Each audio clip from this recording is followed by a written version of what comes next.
जी, अस्सलाम वालेकुम। उम्मीद है कि आप तमाम दोस्त खैरियत से होंगे और आज का दिन भी ट्रेडिंग के हवाले से अच्छा गुज़रा होगा। एक अच्छा दिन था मार्केट के लिए।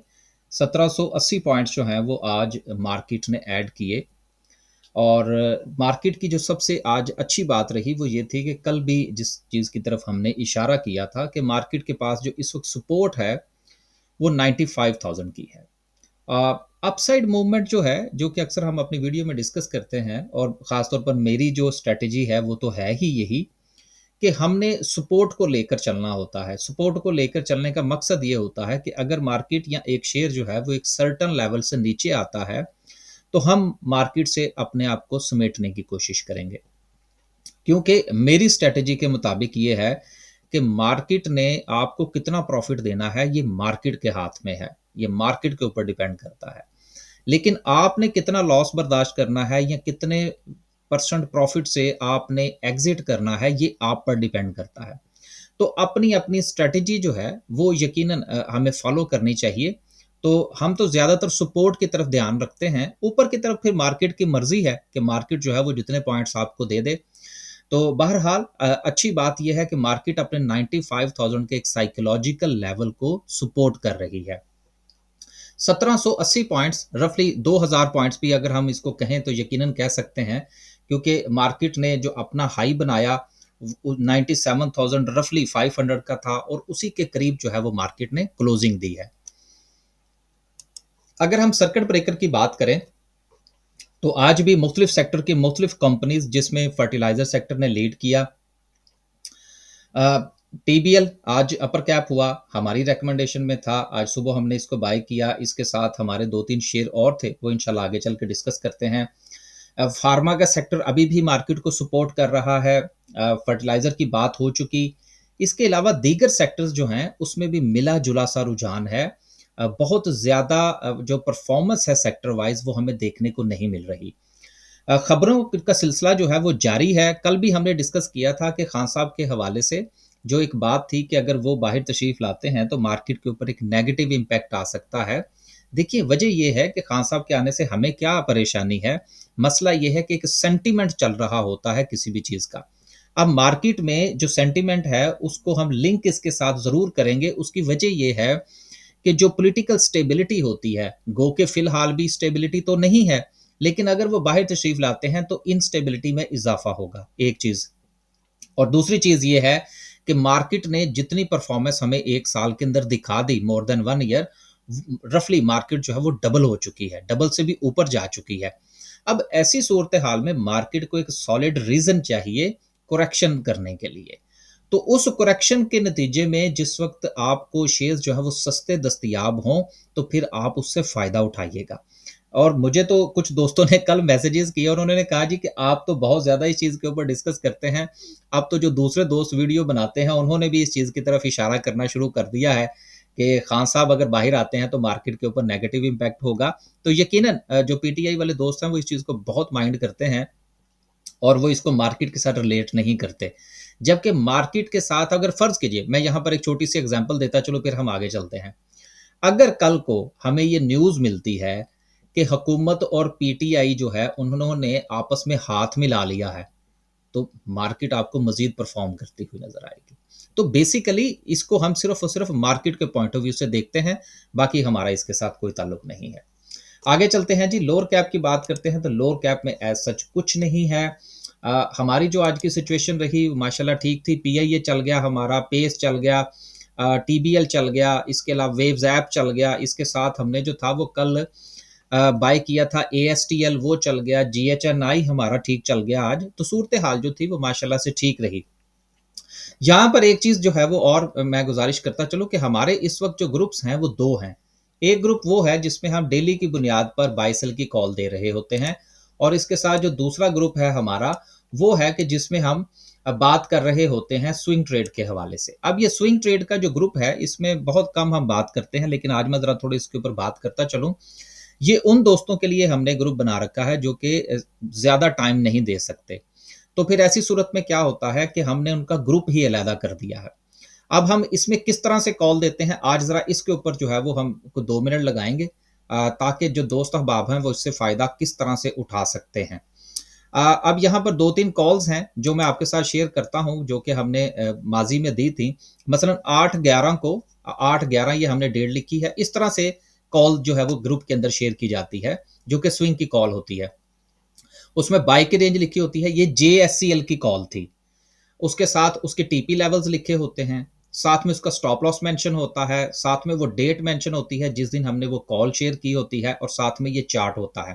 ताकि अगर आप बिज़नेस करते हैं, आप मुलाज़मत पेशा हैं, आपके पास इतना टाइम नहीं है, अगर आप सुबह के वक़्त देख सकें, कोई आफ्टरनून देख सकें या शाम के वक़्त अगर आप अपने शेयर को देख सकें, तो ये आपके साथ आपका चार्ट मौजूद होगा जिसकी बुनियाद पर आप आसानी के साथ डिसीज़न कर सकेंगे। तो ये भी कॉल हमारी माशाल्लाह से अच्छी सक्सेसफुल हुई थी। इसके साथ जो है वो एक और आपके साथ जो है वो मैं शेयर कर ये वेव्स ऐप की थी, जो कि अपने टारगेट्स तो अचीव कर चुका है, अब इससे ऊपर जो है वो चल रहा है। इसके साथ जो तीसरी कॉल थी वो हमारी बीफो की थी। आज भी बीफो जो था वो कैप हुआ लेकिन उसके बाद कैप खुल गया। अब ये जो है ये 103 से 105 की बाई थी और उसके साथ ये टारगेट्स लिखे हुए हैं। 23/10 को ये कॉल जो थी रफली 1 महीना पहले जो है ये कॉल जो थी वो जनरेट की गई थी। तो बात करने का मकसद ये है कि अगर आप हमारा ग्रुप जॉइन करना चाहते हैं जो कि सिर्फ़ और सिर्फ़ स्विंग ट्रेड के हवाले से हो, तो वो भी आप कर सकते हैं। तो स्टॉक मार्केट में अकाउंट ओपन करवाना हो या आपने स्विंग का ग्रुप जॉइन करना हो, स्विंग का जो ग्रुप है उसकी फ़ी वैसे ही कम है। और या जो है वो आपने हमारा डेली बाय सेल का ग्रुप जॉइन करना चाहते हो तो दोनों सूरतों में या तीनों सूरतों में ये 2 नंबर्स आपके सामने हैं। आप इनको नोट फरमा लीजिए और वॉइस मैसेज या टेक्स्ट करके जो है वो आप तफ़सीलात ले लीजिए। तो स्विंग ग्रुप के हवाले से जो है वो आज स्पेशली मैंने जो था वो इन्फॉर्म करना था। अब चलते हैं आगे। ओवरऑल जिस वक़्त अगर आप मार्केट की बात करें तो आज सिर्फ़ और सिर्फ़ जो परफ़ॉर्मेंस है वो आपको फर्टिलाइज़र सेक्टर में नज़र आ रही है।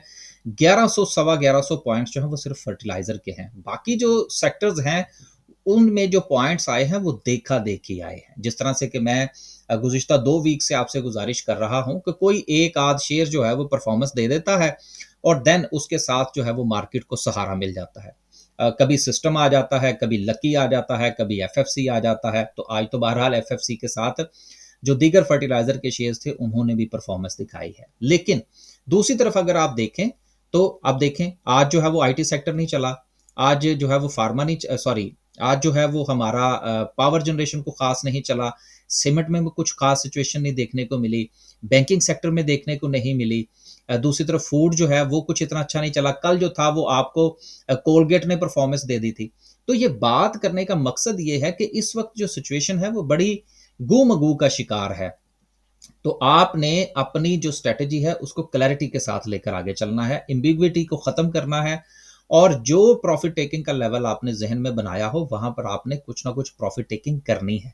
और बिल्कुल इसी तरह से अगर आपने स्टॉप लॉस डिसाइड कर रखा है और शेयर उस लेवल से नीचे जाएगा तो आप उसमें से एग्ज़िट लेंगे।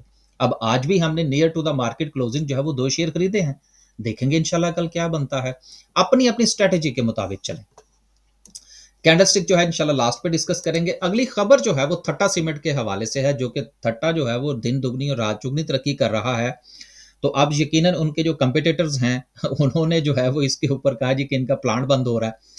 तो ये एक डिनायल जारी हो गया है जो कि यकीनन जो जिनके पास थट्टा के शेयर मौजूद हैं, यकीनन उनके लिए ये एक पॉजिटिव न्यूज़ होगी। तो अगर आपके पास ये मौजूद है तो आप इस खबर को फैक्टर इन कीजिएगा।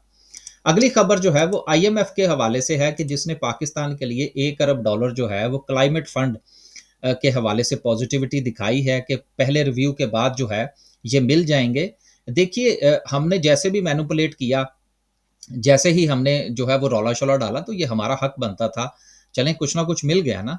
अब ये जो 1 अरब डॉलर हैं ये यकीनन आने वाले दिनों में हम इसको क्लाइमेट के हवाले से यूज़ करते हैं या नहीं करते ये एक अलग चीज़ है। लेकिन हमारे बैलेंस ऑफ पेमेंट में जो है वो यकीनन ये बेहतरी का सबब बनेगा और हमारे जो ज़खायर हैं उनमें इज़ाफ़े का बायस बनेगा। तो ये एक पॉज़िटिव न्यूज़ है।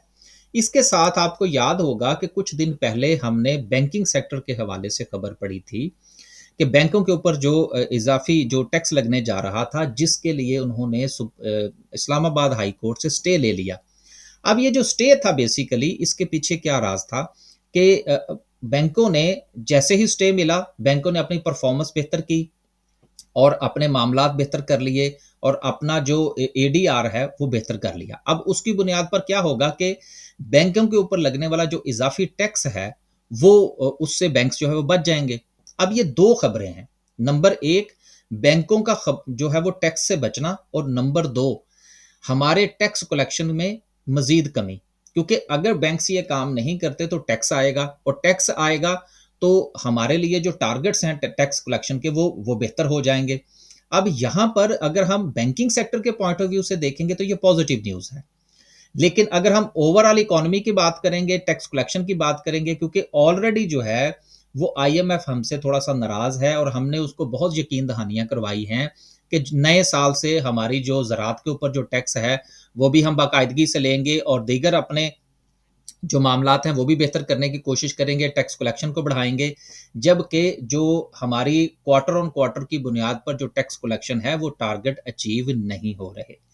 तो बैंकिंग सेक्टर के हवाले से पॉजिटिव न्यूज़ है, ओवरऑल इकोनॉमी के हवाले से ये नेगेटिव न्यूज़ है।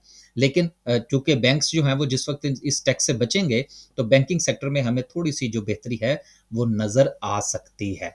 अब चलते हैं वापस और डिस्कस करते हैं आज की कैंडल को। देखिए कैंडल में आवरली बुनियाद पर अगर हम देखें, तो कल भी हमने इस चीज़ की तरफ इशारा किया था कि मार्केट में मुसलसल जो है वो बायर्स जो है वो मौजूद है। तो 95,000 का जो लेवल है, उसको मार्केट सपोर्ट कर रही है, यानी कि कोई बैठा है जो कि मार्केट को सपोर्ट कर रहा है। इंटरेस्ट जो है वो मार्केट में मौजूद है और उसके बाद जो है वो आज माशाल्लाह से एक अच्छी मूव जो है वो मार्केट में देखने को मिली। अब देखना ये है कि ये जो मूव है ये कितनी स्ट्रॉन्ग है।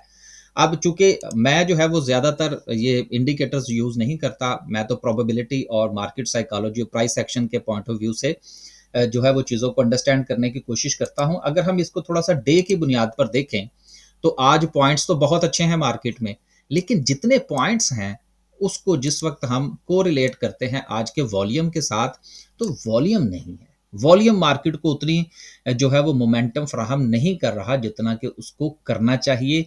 तो ये एक थोड़ा-सा जो है वो हम ये कह सकते हैं कि जैसे-जैसे मार्केट अपने 1 लाख के लेवल की तरफ जा रही है, वॉल्यूम जो है वो थोड़ा-सा कम है। वॉल्यूम यहाँ पे थोड़ा-सा इंक्रीज़ होना चाहिए था, लेकिन एक एवरेज वॉल्यूम है, इसको हम ये नहीं कह सकते कि बिल्कुल ही नेगेटिविटी है। यकीनन वॉल्यूम लगा है तो हमें मार्केट में जो है वो थोड़ी-सी गहमा-गहमी देखने को मिली है, लेकिन बेहतर ये है कि इंटरेस्ट को देखते हुए सेक्टर वाइज़ पोज़ीशन को देखते हुए अपनी जो ट्रेड है उसको प्लान करके चला जाए। क्योंकि किसी भी दिन अगर 1500 से 2000 पॉइंट्स मार्केट में से निकलते हैं, तो देखने में तो 1500-2000 पॉइंट्स जो हैं वो इतने बड़े लेवल पर इतने कंसीडर नहीं होते। लेकिन जिस वक़्त आप उसको अपने पोर्टफोलियो में मौजूद शेयर्स की प्राइसेज़ के साथ कंपेयर करेंगे तो प्राइसेज़ बहुत नीचे चली जाएँगी। तो इसलिए इन तमाम चीज़ों को मद्देनज़र रखना ज़रूरी है। इजाज़त दीजिए। अल्लाह हाफ़िज़।